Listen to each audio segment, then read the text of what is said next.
أنغام يوم الجمعة الموافق 13 سبتمبر الجاري.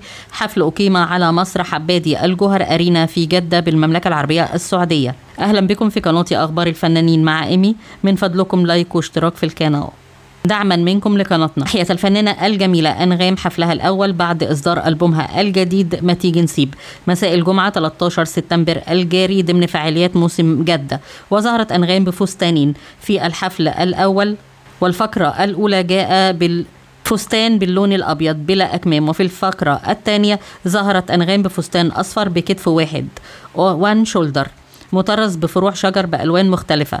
وصل سعره إلى $7050 أي ما يعادل 141 ألف جنيه. وحرصت الفنانة أنغام طول الحفل على تقديم التحية لصناع ألبومها الجديد وألبوماتها القديمة أيضا. ألبومها الجديد ما تيجي نسيب الذين حضر بعض صناع الألبوم منهم الملحن إيهاب عبد الواحد والفنان أكرم حسني، ووجهت لهم تحية. وأيضا وجهت تحية إلى الملحن الراحل رياض الهمشري الذي تضمن ألبومها الجديد أغنية من ألحانه وهي وبقالك قلب. وقالت أنغام عن الملحن عظيم عدى على مشواري الفني لفترة قصيرة بس ساب في التاريخ الموسيقى والألحان المصرية رصيد عظيم ونجاحات كبيرة، وأنا بحقق حلم من أحلامه لأني كنت بشوفه في بيتنا وأنا صغيرة، وكان صديق لعمي عماد عبد الحليم الله يرحمه، وكنت بقول في يوم من الأيام هكبر وغني من ألحانه من ألحان رياض الهمشري الله يرحمه. أضافت الفنانة أنغام وفعلا كبرت وغنيت له